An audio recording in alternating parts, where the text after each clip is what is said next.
Hello, my darlings.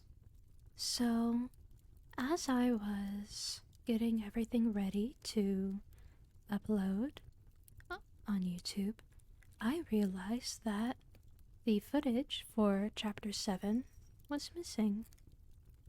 So, I am doing this special recording just to make sure that no chapter is missed, and I will be uploading that next. So, I do hope you enjoy this special recording that I've done just for you.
Okay.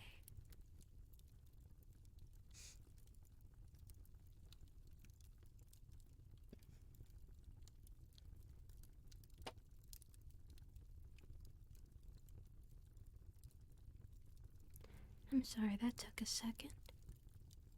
I had to fix a couple things before I started officially recording.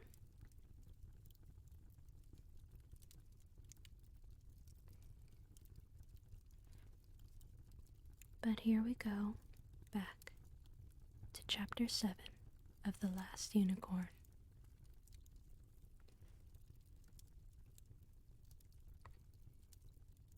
The town of Hag's Gate was shaped like a footprint, long toes splaying from a broad paw and ending in the dark claws of a digger.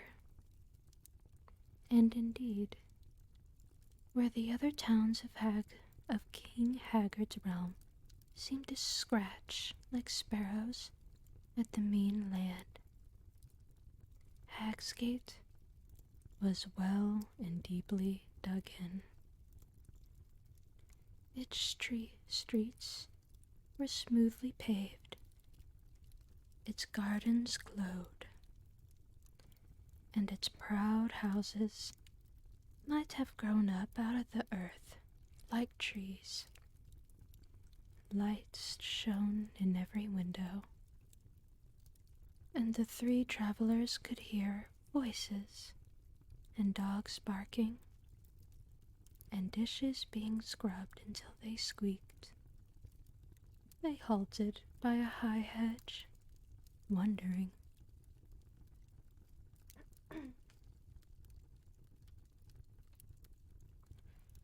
Do you suppose we took a wrong turn somewhere? And this isn't Hagsgate at all? Molly whispered.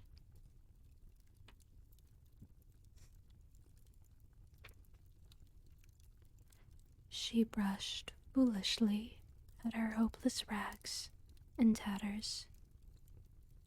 I knew I should have brought my good dress, she sighed. Schmendrick rubbed the back of his neck wearily. It's Hagsgate, he answered her. It must be Hagsgate.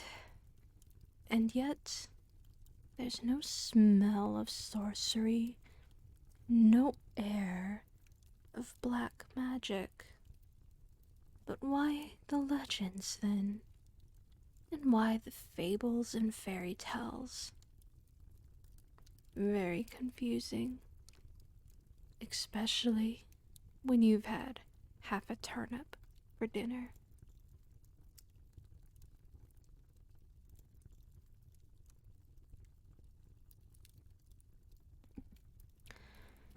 The unicorn said nothing.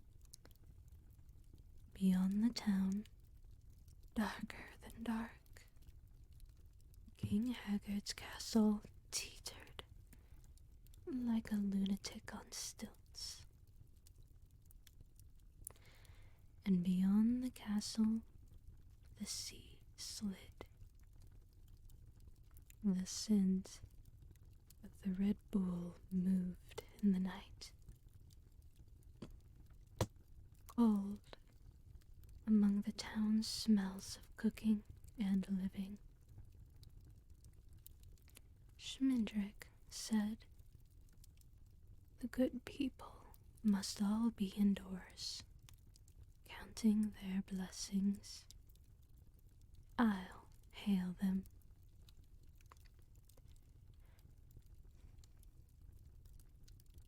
He stepped forward and threw back his cloak, but he had not yet opened his mouth when a hard voice said out of the air, "Save your breath, stranger, while you have it." 4 men sprang from behind the hedge. 2 of them set their swords at Schmindrick's throat, while another guarded Molly with a pair of pistols. The 4th approached the unicorn to seize her mane, but she reared up, shining fiercely, and he jumped away. "Your name," the man who had first spoken demanded of Schmindrick. He was Carmilla. Back up, my dear. He was middle-aged or more, as were they all, dressed in fine, dull clothing.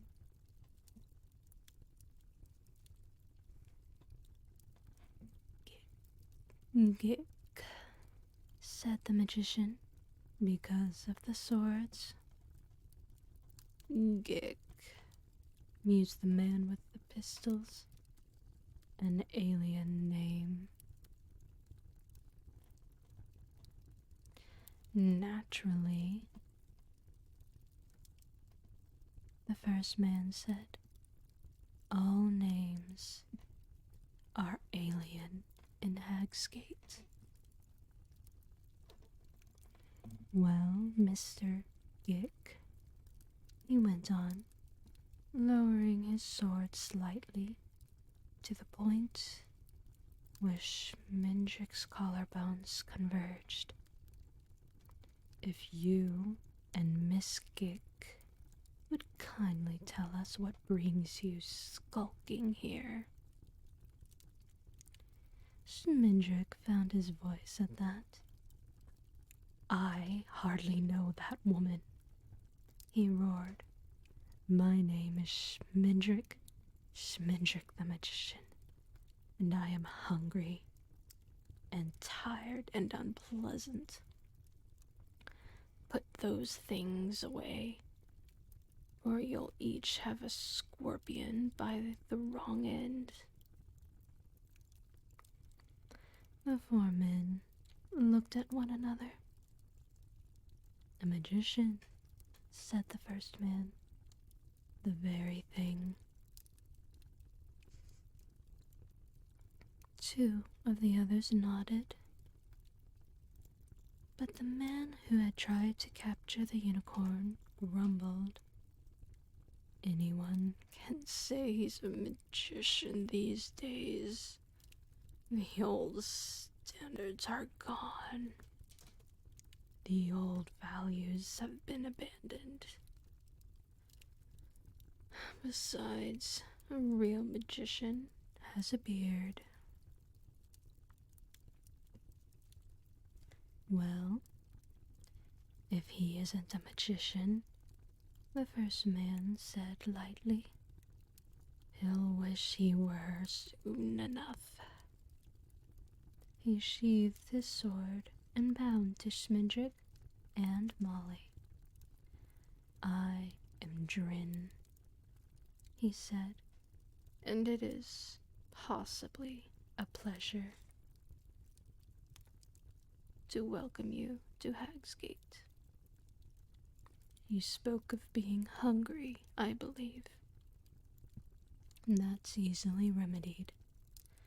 And then perhaps you will do us a good turn in your professional capacity.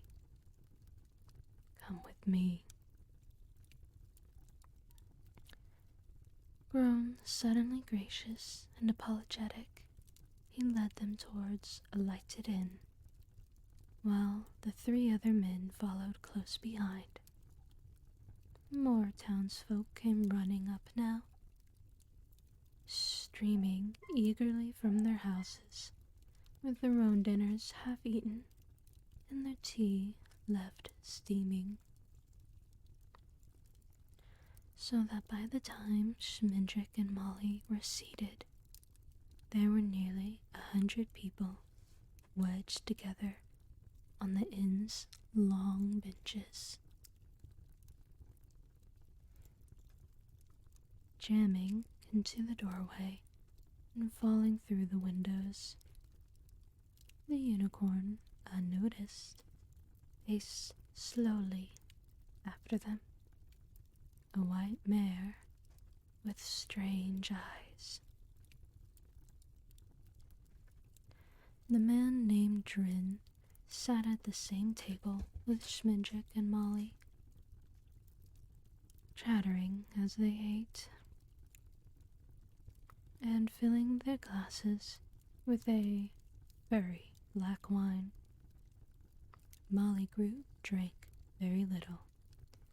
She sat quietly, looking at the faces around her, and noting that none seemed any younger than Drin's face, though a few were much older. There was a way in which all the Hagsgate faces were very much alike, but she could not find it. And now, Drin said, when the meal was over, now you must permit me to explain why we greeted you so uncivilly. Psh, no need, Schmidrick chuckled. The wine had made him chuckly and easy, and had brightened his green eyes to gold. What I want to know is the reason for the rumors that have Hagsgate full of ghouls and werewolves. Most absurd thing I have ever heard. Drin smiled. He was a naughty man, with a turtle's hard, empty jaws. It's the same thing, he said. Listen, the town of Hagsgate is under a curse. The room was suddenly very still, and in the dreary light of the faces of the townsfolk looked as tight and pale as cheese. Schmidrick laughed again. A blessing, you mean, in this bony kingdom of old haggards. You are like another land altogether. A spring, an oasis. I agree with you that there's enchantment here, but I drink to it.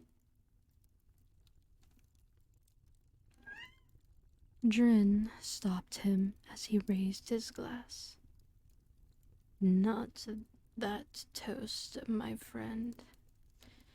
Will you drink to a woe 50 years old? It is as that long since our sorrow fell, when King Haggard built his castle by the sea. When the witch built it, I think. Smindrick wagged a finger at him. Credit where credit's due, after all.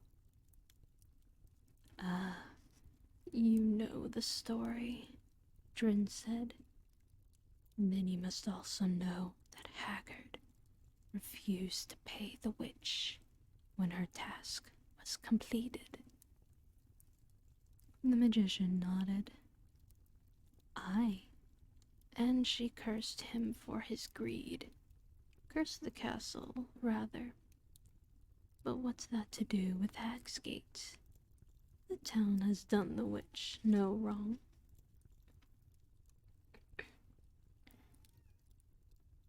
No, Drin replied, but neither had it done her any good. She could not unmake the castle, or would not, for she fancied herself an artistic sort, and boasted that her work was years ahead of its time. Anyway, she came to the elders of Hagsgate and demanded that they force Haggard to pay what was due to her. Look at me and see yourselves, she rasped. That's the true test of a crown, or of a king. A lord who cheats an ugly old witch will cheat his own folk by and by. Stop him while you can, before you grow used to him. Drin sipped his wine and thoughtfully filled Schmindrick's glass once more. Haggard paid her no money, he went on, and Hagsgate, alas, paid her no heed. She was treated politely and referred to the proper authorities, whereupon she flew into a fury and screamed that in our eagerness to make no enemies at all, we had now made two. He paused, covering his eyes with lids so thin that Molly was sure he could see through them like a bird. With his eyes closed, he said, "It was then that she cursed Haggard's castle, and cursed our town as well. Thus his greed brought ruin to us all."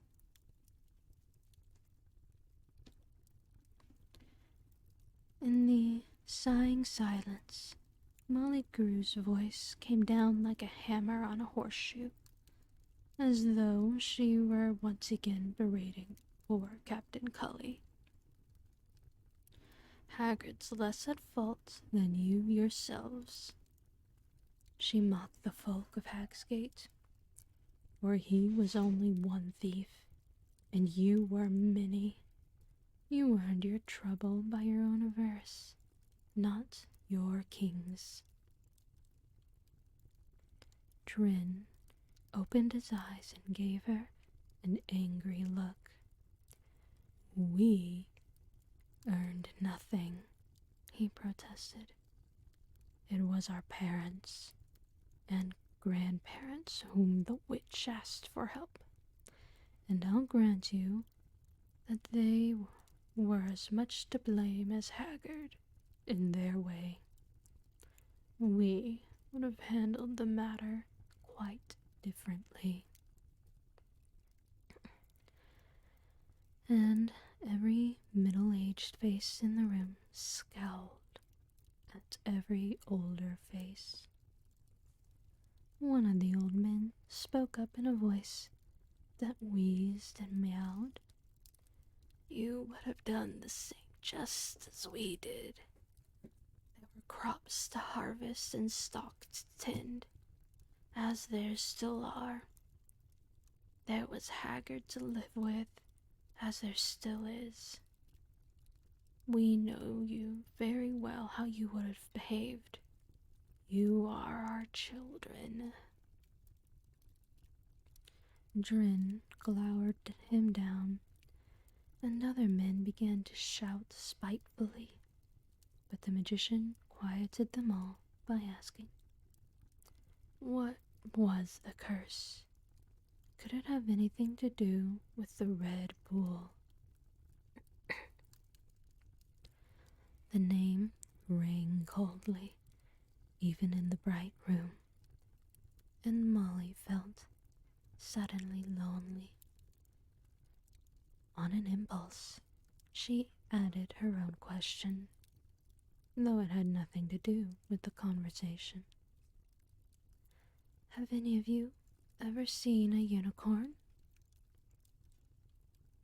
It was then that she learned two things: the difference between silence and utter silence, and that she had been quite right to ask that question.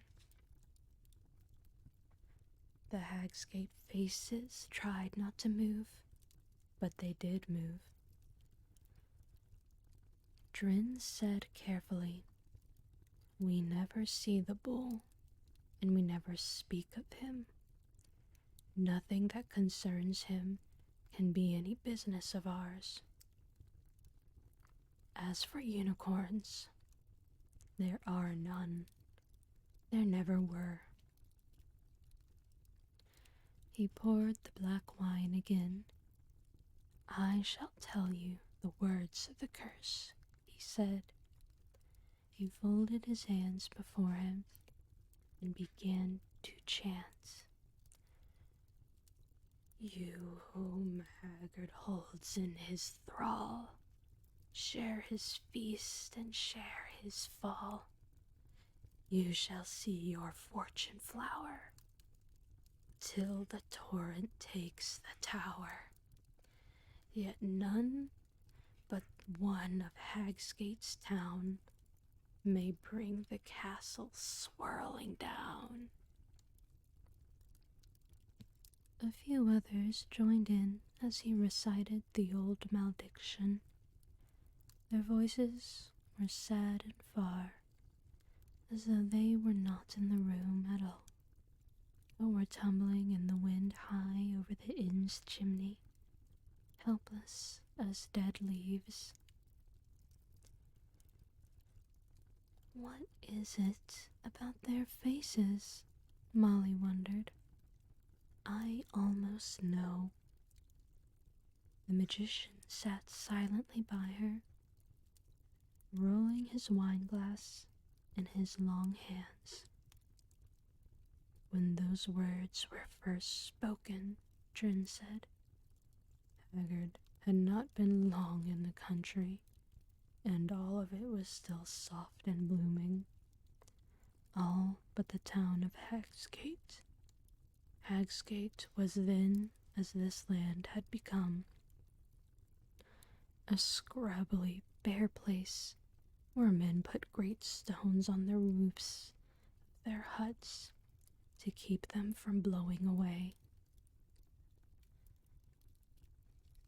He grinned bitterly at the older men. "Crops to harvest, stock to tend. You grew cabbages and root bags and a few pale potatoes.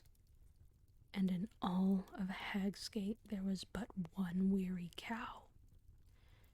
Strangers thought the town accursed, having offended some vindictive witch or another." Molly felt the unicorn go by in the street, then turn and come back, restless as the torches on the walls that bowed and wrinkled. She wanted to run out to her, but instead she asked quietly, And afterward, when that had come true, Durin answered, "From that moment, we have known nothing but beauty. Our grim earth had grown so kind with that gardens and orchards spring up by themselves. We need neither to plant nor to tend them. Our flocks multiply. Our craftsmen become more clever in their sleep. The air we breathe and the water we drink keep us from ever knowing illness. All sorrow parts to go around us, and this has come about while the rest of the realm, once so green, had shriveled to cinders under Haggard's hand. For 50 years, none but he and we have prospered. It is as though all others had been cursed. Share in his feast and share his fall."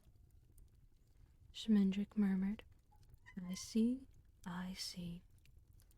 He gulped another glass of the black wine and laughed. "But old King Haggard still rules and will until the sea overflows. You don't know what a real curse is. Let me tell you about my troubles." Easy tears suddenly glittered in his eyes. "To begin with, my mother never liked me. She pretended, but I knew." Trin interrupted him, and just then Molly realized what it was strange about the folk of Hexgate. Every one of them was well and warmly dressed, but the faces that peered out of their fine clothes were the faces of poor people, cold as ghosts and too hungry to eat. Drin said, "Yet none but one of Hagsgate town may bring the castle swirling down. How can we delight in our good fortune when we know that it must end, and that one of us will end it? Every day makes us richer, and that brings us one day nearer to our doom. Magician, for 50 years we have lived leanly, avoided attachments, untied all habits, readying ourselves for the sea. We have taken not a moment's joy in our wealth, or in anything else, for joy is just one more thing to lose. Pity Hagsgate, strangers, for in all the wretched world there could be no town more unhappy." "Lost, lost, lost," the townsfolk murmured. "Misery, misery we." Molly Grew stared wordlessly at them, but Schmendrick said respectfully, "That's a good curse. That's a professional job. I always say, whatever you're having done, go to an expert. It pays in the long run." Trin frowned, and Molly nudged Schmendrick. The magician blinked. "Oh, well, what would you wish of me? I must warn you that I am not a very skillful sorcerer, but I will be glad to lift this curse from you, if I can." "I had not taken you for any more than you are," Trin answered, "but such as you are, you should do as well as any. I think we will leave the curse the way it is. If it were lifted, We might not become poor again, but we might not steadily grow richer, and that would be just as bad.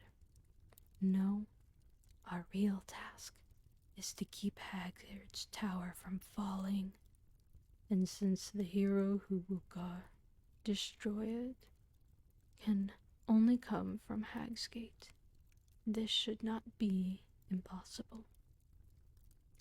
For one thing, we allow no strangers to settle here. We keep them away, by force if we must, but more often by guile. Those dark tales of Hagsgate that you spoke of, we invented them ourselves and spread them as widely as we could to make certain that we could have few visitors. He smiled proudly with his hollow jaws. Schmindrick propped his tin on his knuckles and regarded Drin with a sagging smile. "What about your own children?" he asked. "How can you keep one of them from growing up to fulfill the curse?" He looked around the inn, sleepily studying every wrinkled face that looked back at him. "Come to think of it," he said slowly, "are there no young people in the town? How early do you send children to bed in Hagsgate?" No one answered him. Molly could hear blood creaking in ears and eyes, and skin twitching like water plucked by the wind. Then Drin said, "We have no children. We have had none since the day that the curse was laid upon us." He coughed into his fist and added, "It seemed the most obvious way of foiling the witch." Hydration break.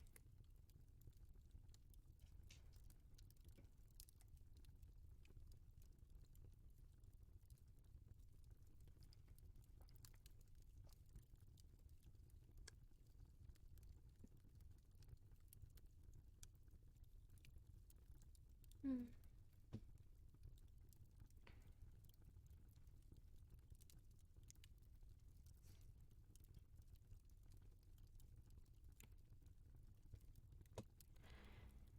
Schmendrick threw back his head and laughed without making a sound. Laughed to make the torches dance. Molly realized that the magician was quite drunk. Drin's mouth disappeared, and his eyes hardened into cracked porcelain. "I see no humor in our plot," he said softly. "None at all." "None," Smindrick gurgled, bowing over the table and spilling his wine. "None, pardon me, none, none at all." Under the angry gaze of 200 eyes, he managed to recover himself and reply seriously to Drin. "Then it would seem to me that you have no worries. None that would worry you, anyway." A small wee of laughter sneaked out between his lips, like steam from a tea kettle. "So it would seem." Drin leaned forward and touched Smindrick's wrist with 2 fingers. "But I have not told you all the truth. 21 years ago, there was a child born in Hagsgate Whose child it was, we never knew. I found it myself as I was crossing the marketplace one winter's night. It was lying on a butcher's block, not crying, although there was snow, but warm and chuckling under the comforter of stray cats. They were all purring together, and the sound was heavy with knowledge. I stood by the strange cradle for a long time, pondering while the snow fell and the cats purred prophecy.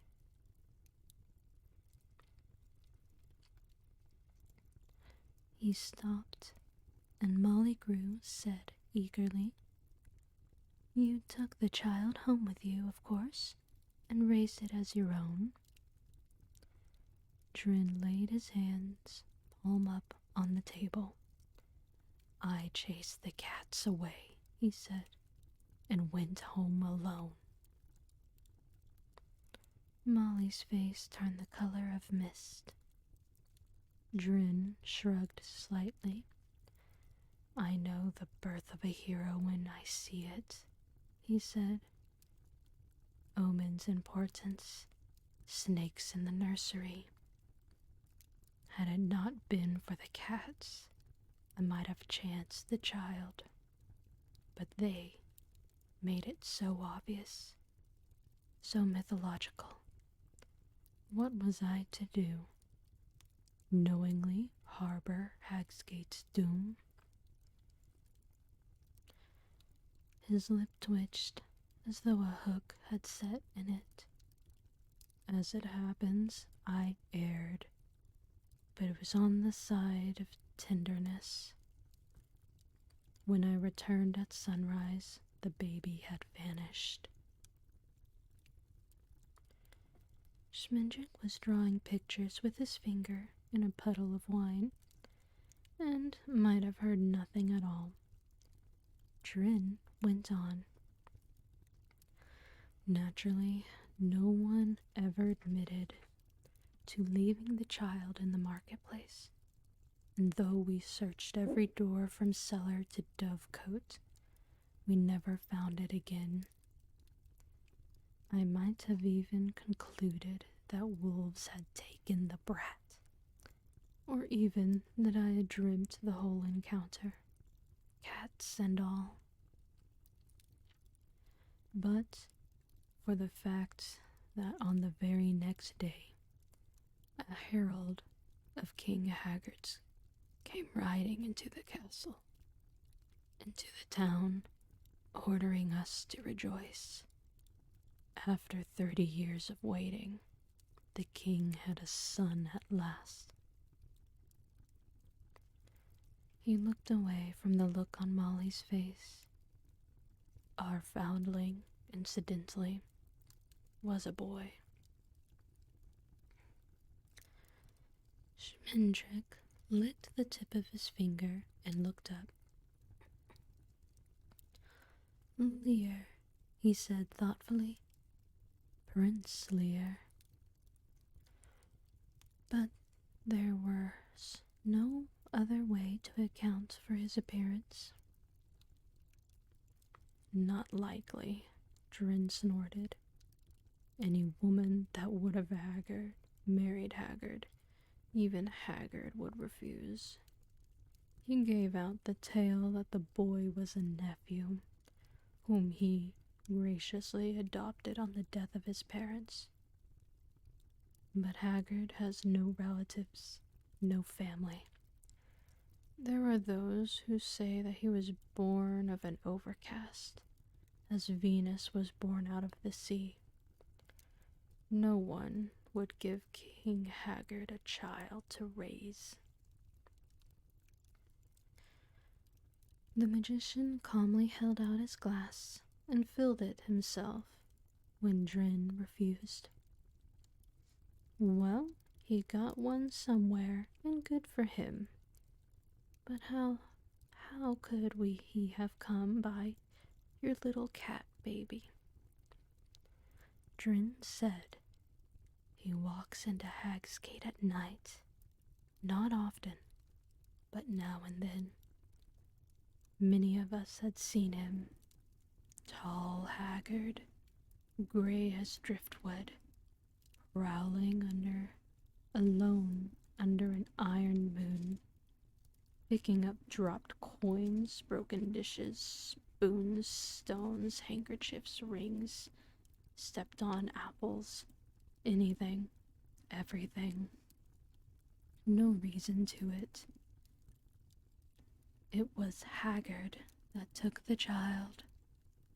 I am as certain of it as I am certain that Prince Lear is the one who will topple the tower and sink Haggard and Hagsgate together. I hope he is. Molly broke in. I hope Prince Lear is that baby you left to die, and I hope he drowns your town, and I hope the fish nibble on you as bare corn cobs. Schmidrick kicked her ankle as hard as he could, for the listeners were beginning to hiss like embers, and a few were rising to their feet. He asked again, "What is it you wish of me?" "You are on your way to Haggard's castle, I believe." Schmidrick nodded. "Ah," Drin said. "Now, a clever magician would find it simple to become friendly with Prince Lear, who is reputed to be a young man of eagerness and curiosity. A clever magician might be acquainted with all manners of odd potions and powders, poppets and philters, herbs and banes and unguents. A clever magician, mind you, I said clever. No more. A clever magician might be able to, under the proper circumstances." He let the rest drift away unspoken, but no less said.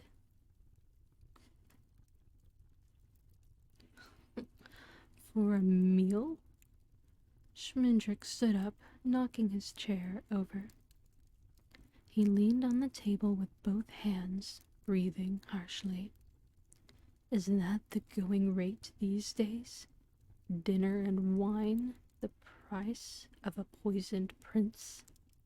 You'll have to do better than that, friend Drin.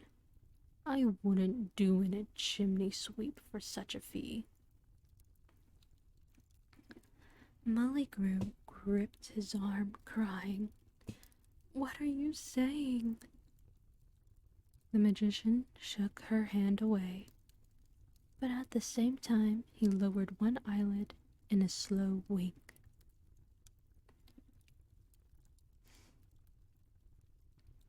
Drin leaned back in his chair, smiling. "I never haggle a professional," he said. 25 pieces of gold." They haggled for half an hour, Schmidrick demanding 100 gold pieces, and Drin refusing to offer more than 40. At last they settled at 70, half to be paid then and half upon Schmidrick's successful return. Drin counted out the money on the spot from a leather pouch on his belt. "You'll spend the night in Hagsgate, of course," he said. "I would be pleased to put you up myself." But the magician shook his head. "I think not. We will go on to the castle, since we're so near it now. Sooner there, sooner back, eh?" And he grinned a crafty and conspiratorial grin. "Haggard's castle is always dangerous," Drin warned. but is never more dangerous than at night. They say that about hag's gates, too, Schmindrick replied. You mustn't believe everything you hear, Drin. He walked to the door at the inn, and Molly followed him. There, he turned and beamed at the folk of Hagsgate, hunched in their finery. I would like to leave you with this last thought, he told them. The most professional curse ever snarled or croaked or thundered can have no effect on a pure heart. Good night.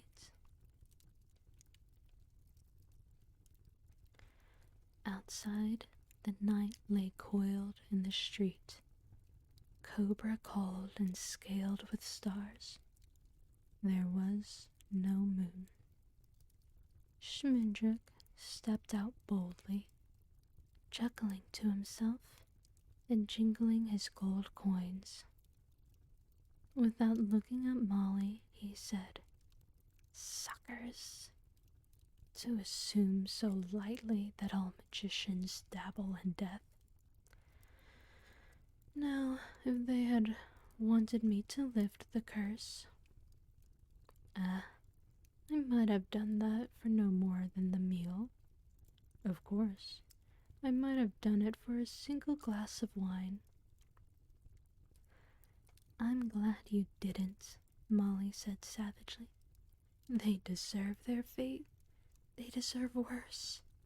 To leave a child out in the snow? Well, if they hadn't, he couldn't have grown up to be a prince. Haven't you ever been in a fairy tale before? The magician's voice was kind and drunken, and his eyes were as bright as his new money. The hero has to make a prophecy come true, and the villain is the one who has to stop him. Though, in another kind of story, it's more often the other way around. And a hero has to be in trouble from the moment of his birth, or he's not a real hero. It's a great relief to find out about Prince Lear. I've been waiting for this tale to turn up a leading man. The unicorn was there as a star is suddenly there, moving a little way ahead of them like a sail in the dark. Molly said, if Lear is the hero, what is she? That's different. Haggard and Lear and Drin and you and I, we are in a fairy tale and must go where it goes. But she is real.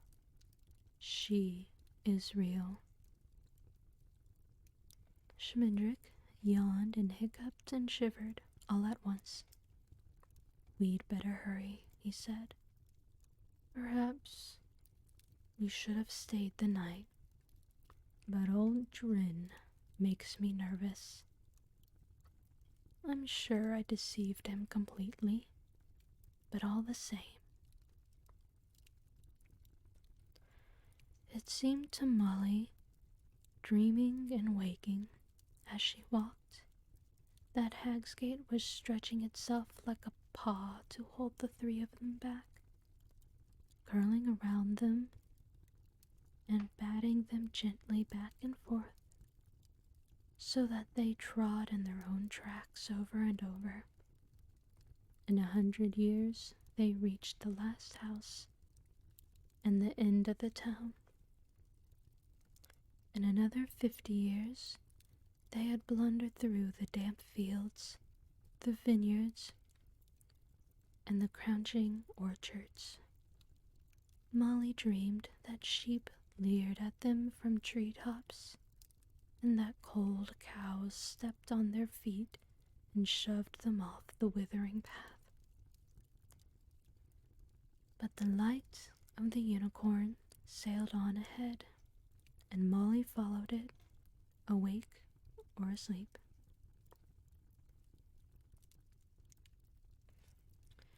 King Haggard's castle was stalking in the sky, a blind black bird that fished the valley by night. Molly could hear the breathing of its wings. Then the unicorn's breath stirred in her hair, and she heard Schmindrick asking, "How many men?" "3 men," the unicorn said. "They have been behind us since we left Hag's Gate, but now they are coming swiftly. Listen." Steps too soft for their quickness. Voices too muffled to mean any good. The magician rubbed his eyes. Perhaps Drin had started to feel guilty about underpaying his poisoner, he murmured. Perhaps his conscience is keeping him awake. Anything is possible. Perhaps I have feathers. He took Molly by the arm and pulled her down into the hard hollow by the side of the road. The unicorn lay nearby, still as moonlight. Daggers gleaming like fish trails on a dark sea. A voice, suddenly loud and angry. "I tell you, we've lost them.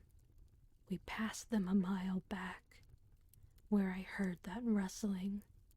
I'm darned if I'll run any further." "Be still," a second voice whispered fiercely. "Do you want them to escape and betray us? You're afraid of the magician, but you'd do better to be afraid of the Red Bull. If Haggard finds out about our half of the curse, he'll send the bull to trample us all into crumbs." The first man answered in a softer tone. "It isn't that I'm afraid. A magician without a beard is no magician at all. But we're wasting our time. They left the road and cut across country as soon as they knew we were following. We could chase them along here all night and never come up with them." Another voice, wearier than the first two. "We have chased them all night. Look over there. Dawn is coming." Molly found that she had wriggled halfway under Schmindrick's black cloak and buried her face in a clump of spiny dead grass. She dared not raise her head, but she opened her eyes and saw that the air was growing strangely light. The second man said, "You're a fool.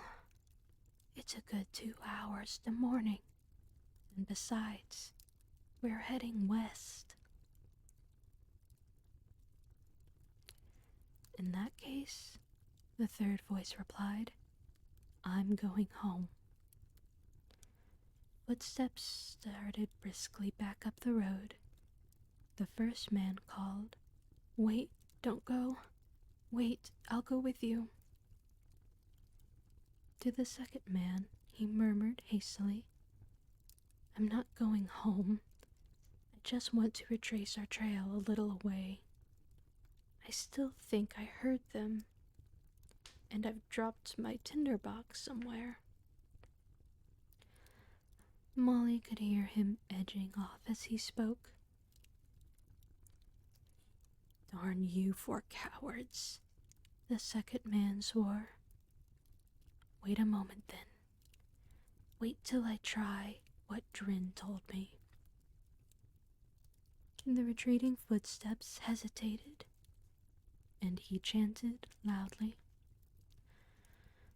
Warmer than summer, more filling than food, sweeter than women, and dearer than blood.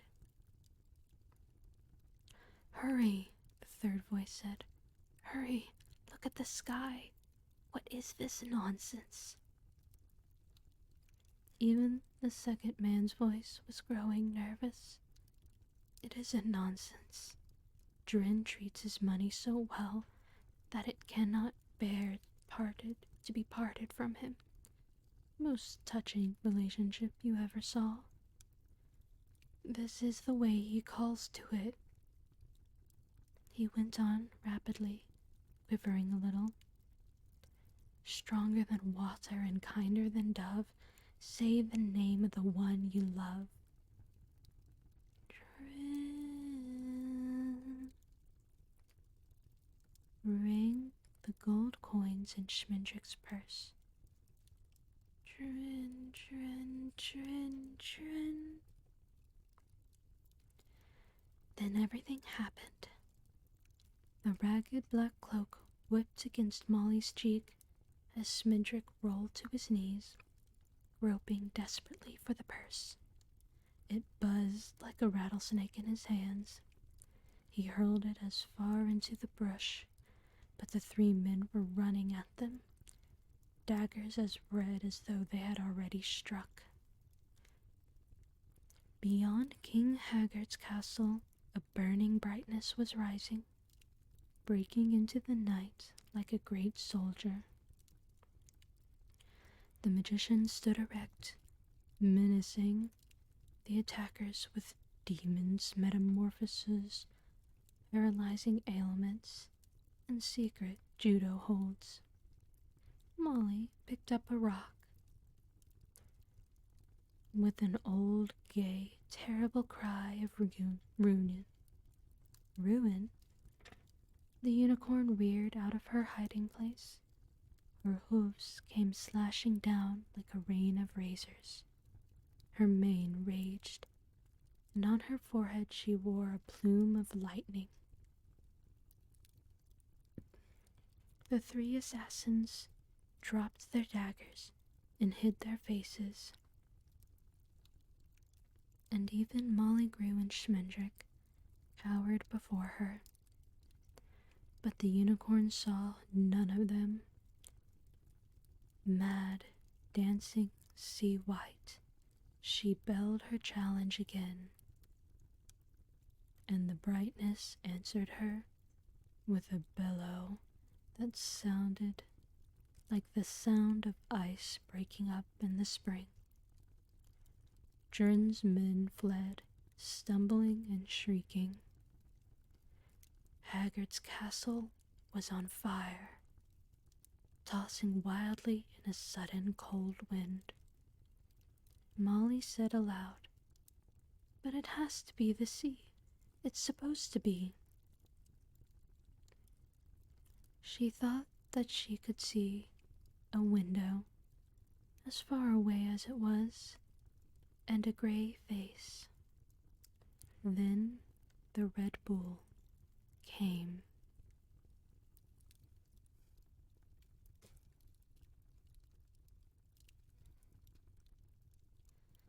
And that, my darlings, was Chapter 7 of The Last Unicorn. I want to thank you all so much for joining me as I did this special second recording of Chapter 7. It is a shame I lost the first recording, but nonetheless, y'all needn't worry about missing a chapter. I will, at the end, say, if y'all ever wish to support me, I do have my socials in the description. And even if you see up in the corner, I do have a coffee. Technically, I do have a throne, but you needn't worry about that. I also have an Etsy shop called FaeWorks. And there you can get all sorts of things, ranging from art prints, digital downloads, VTuber models, and even sculptures. I have also been debating on creating a Patreon so that people who wish to support but do not feel comfortable with these subscriptions on Twitch might be able to at a cheaper monthly price. But I will keep you updated on that. Until then, I thank you all so much for joining me, and I hope you all have a wonderful rest of your days. Good day, and